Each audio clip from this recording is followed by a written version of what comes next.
The king made an announcement. Whoever could identify what animal this skin came from would win his daughter's hand in marriage. The first contestant studied it carefully before declaring, "This is a mouse skin." When the princess heard the wrong answer, she breathed a sigh of relief. After all, she was a beautiful woman who didn't want to marry someone she didn't love. The second contestant came forward, pulling out a magnifying glass. After examining the skin for a moment, he confidently told the king, "This is a pig skin." The princess immediately looked nervously at her father, but thankfully, this answer was also wrong. The third contestant was a prince from a neighboring kingdom. The moment the princess saw him, she was captivated by his charm. Desperate to help him win, she begged her father for the correct answer so she could secretly pass it to the prince. But the king refused. As ruler of the nation, he had to maintain fairness and integrity. The competition continued. After examining the skin, the prince announced it was from a manatee. The princess looked hopefully at her father, but once again, the answer was wrong. Before she could recover from her disappointment, the next contestant was already stepping forward. Seeing that he was a wild man,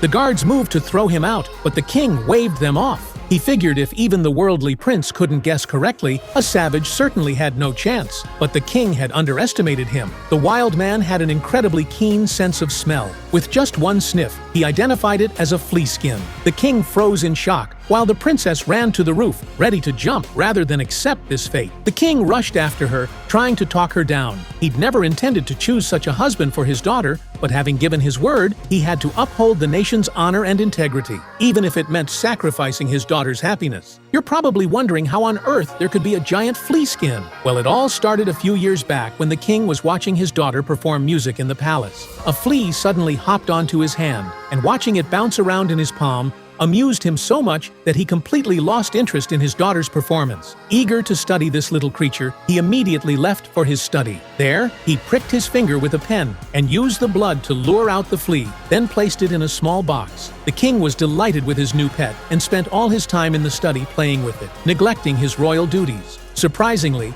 under his devoted care, the little flea soon grew to the size of a pig. Years later, one night, a doctor's door was urgently knocked on. He was summoned to the palace immediately. He assumed the king had fallen ill, but upon arrival, discovered it was the king's beloved pet that was sick. Despite the doctor's efforts to examine the creature while fighting his fear, the flea died. The king made the doctor swear to keep this secret. The next morning, the king told his daughter she had come of age, and he was ready to find her a husband. But any suitor would first have to pass a test, and that's how our story began. The king had the flea's skin removed and hung in the palace hall, declaring that whoever could identify it would marry the princess. In the end, though the princess was unwilling, she had no choice but to go home with the wild man.